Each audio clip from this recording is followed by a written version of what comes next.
আফগানিস্তানের বাদশাহ আব্দুর রহমানের দাদা দোস্ত মোহাম্মদ তার নেতৃত্বে সীমান্তে এলাকায় একটা যুদ্ধ কাফালা গিয়েছিলেন। যাওয়ার পরে অনেকদিন তারা যুদ্ধ করলেন। কয়েকদিন পরে খবর আসলো যে সীমান্তে যে যুদ্ধ বাহিনী গিয়েছে তারা যুদ্ধের মধ্যে পরাজিত হয়েছে। যুদ্ধের সেনাপতি যিনি তিনি যুদ্ধের ময়দান থেকে পালিয়ে চলে গেছে। এই খবর আসছে বাদশার কাছে। কার কাছে? বাদশার কাছে। বাদশার কাছে যখন এই খবর আসছে, বাদশা তার স্ত্রীকে জানাইলেন যে তোমার পুত্রকে পাঠাইলাম সীমান্ত এলাকায় যুদ্ধ করার জন্য। এখন শুনতেছি যুদ্ধে সে পরাজিত হয়েছে, এমনকি সে যুদ্ধের ময়দান থেকে পলায়ন করেছে। বাদশার স্ত্রী বলছে, না, কখনো হইতে পারে না, অসম্ভব কথা। আমার ছেলে কাপুরুষ নয়, আমার ছেলে কখনো যুদ্ধের ময়দান থেকে পালাইতে পারে না। আমার সন্তান কখনো যুদ্ধের ময়দানে পরাজিত হইতে পারে না। আমার ছেলে বীরের বেশে ঘরে ফিরে আসবে। বাদশাহ হতভম্ব হয়ে গেছে। কি আশ্চর্য কথা! চতুর্দিক থেকে পুরো দেশ খবর হয়ে গেছে যে বাদশার ছেলে যুবরাজ যুদ্ধে পরাজিত হয়েছে, যুদ্ধের ময়দান থেকে সে পালিয়ে গিয়েছে। আর তার স্ত্রী বলতেছে, না, তার ছেলে পালায় নাই, তার ছেলে বীরের বেশে ফিরে আসবে। একটা আশ্চর্যজনক কথা না? ঠিক কয়েকদিনের মাথায় দেখতেছেন, আবার শুনতেছে যে বাদশার ছেলে যুবরাজ তার সৈন্যদেরকে নিয়ে বীরের বেশে আবার নিজের এলাকায় ফিরে আসতেছে। তিনি যুদ্ধের ময়দান থেকে পালিয়ে যায় নাই, তিনি বীরের বেশে আবার এলাকায় আসতেছে, বাড়িতে আসতেছে। বাদশা তো এখন খুশি, আমার ছেলে যুদ্ধে জয়যুক্ত হয়েছে, আলহামদুলিল্লাহ। হাসি উজ্জ্বল চেহারা নিয়ে অনেক গৌরবান্বিত হইয়া স্ত্রীর কাছে গেল। সত্যি করে বলো, দুনিয়ার গোটা এলাকার মানুষ যেখানে বলতেছে যে তোমার ছেলে যুদ্ধে পরাজিত হয়েছে, যুদ্ধের ময়দান থেকে পালিয়ে গিয়েছে, গোয়েন্দা রিপোর্ট যেখানে বলতেছে যুদ্ধে তারা পরাজিত হয়েছে, তুমি কোন শক্তিতে, কোন বাহুবলে তুমি বললা যে আমার ছেলে কাপুরুষ নয়, আমার ছেলে পরাজিত হয় নাই, আমার ছেলে জয় হয়ে বিজয়ী বেশে ঘরে ফিরে আসবে? এটা কোন বলে বলে? বাদশার স্ত্রী স্বামী, আমার ছেলে আমার পেটে যখন ছিল তখন আমি আমার ছেলেকে পেটে নিয়ে কখনো হারাম খানা আমার পেটে ঢুকাই নাই। আমার সন্তান আমার পেটে থাকা অবস্থায় আমি যখন হারামকে বর্জন করেছি, হালাল দ্বারা আমার দেহকে লালিত পালিত করেছি, হালাল মাল দ্বারা, হালাল খাবার দ্বারা যে সন্তানের দেহ গঠিত হয়েছে, আমার বিশ্বাস ওই সন্তান কখনো কাপুরুষ হইতে পারে না, ওই সন্তান কখনো যুদ্ধের ময়দান থেকে পলায়ন করতে পারে না। আর আমার সে বিশ্বাস আজকে সত্যিই প্রমাণিত হয়ে গেছে। কিসে প্রমাণিত হয়েছে? সত্য প্রমাণিত হয়েছে। আগে তার দেহে বিশ্বাস ছিল যে হারাম খেলে সন্তানের মধ্যে কাপুরুষতা আসবে, আর যখন হালাল সম্পদ দ্বারা, হালাল খাদ্য দ্বারা যখন লালিত পালিত হবে, ওই সন্তান তখন কাপুরুষ হইতে পারে না। আজকে আমার সে বিশ্বাস সত্যি পরিণত হয়ে গেছে। সুবহানাল্লাহ। তাহলে মা যে বলিষ্ঠ কণ্ঠে যে জোর গলায় কথা বলেছে, এটা কিসের কারণে? হালালের উপর অটল থাকার কারণে। কিসের কারণে? হালালের উপর অটল থাকার কারণে। ঠিক তেমনি ভাবে সাহাবায়ে কেরাম সব সময় হালালের উপর প্রতিষ্ঠিত ছিলেন। নবী দৌহিত্র হযরত হুসাইন রাদিয়াল্লাহু তাআলা আনহু একবার একটি সদকার খেজুর মুখের মধ্যে তুলে দিয়েছেন। অবশ্য শিশু, ছোট শিশু।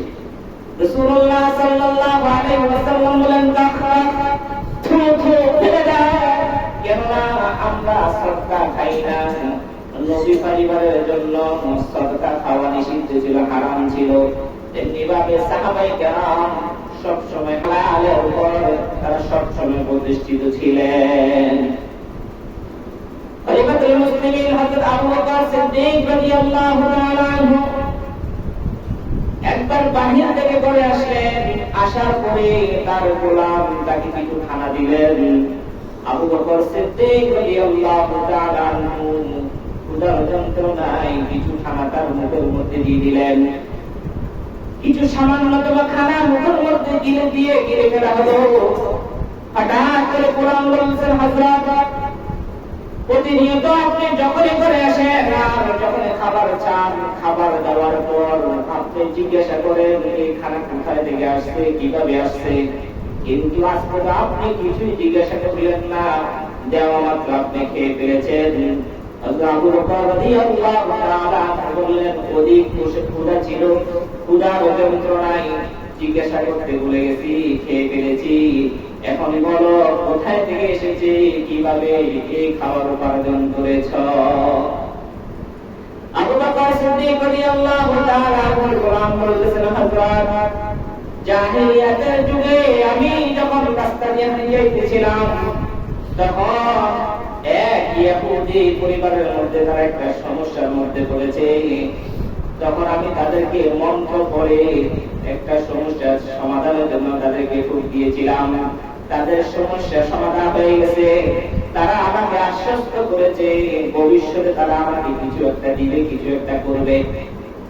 ঘটনাক্রমে আজকে ওই ইহুদি বাড়ির সামনে দিয়ে আমি যাইতেছিলাম। তারা আমাকে দেখে তাদের বাড়িতে ডেকে নিয়ে গেল। তাদের বাড়িতে বিবাহের অনুষ্ঠান চলছিল। ওই বিবাহ অনুষ্ঠান থেকে তারা আমাকে কিছু খাবার দিয়েছে।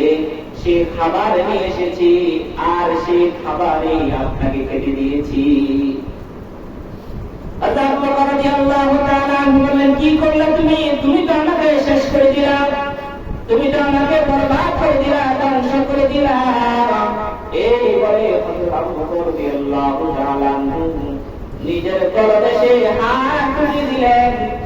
অজু জোরে পুঁজি করার চেষ্টা করতেছেন। অত্যন্ত ক্ষুধা ছিল। অত্যন্ত ক্ষুধা অবস্থায় থাকার কারণে সামান্যতম খানা যখন তিনি খেয়েছেন সেটা পাকস্থলীতে চলে গেছে। যত চেষ্টা করতেছে চেহারা লাল হয়ে গেছে, চক্ষু দুইটি রক্ত রঞ্জিত হয়ে গেছে, কিন্তু আবু বকর রাদিয়াল্লাহু তাআলা কোনো ভূমি করা সম্ভব হচ্ছে না।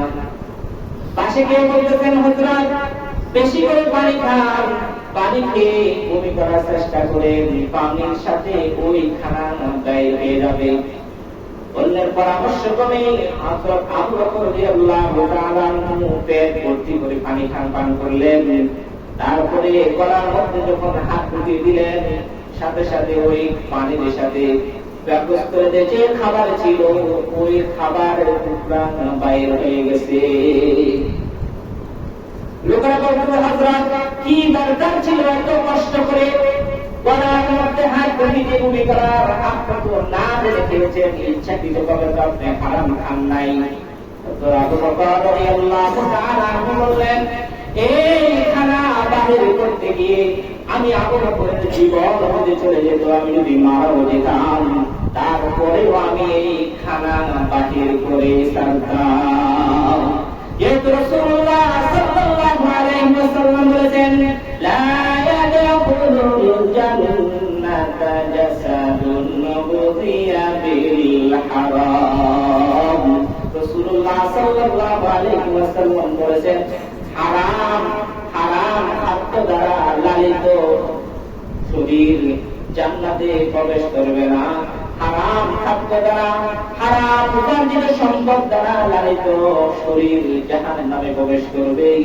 সুতরাং আমার এই খানা খাওয়ার কারণে আমার শরীর লালিত পালিত হবে, জাহান্নামের উপযোগী হবে, সেটা কখনো হইতে পারে না।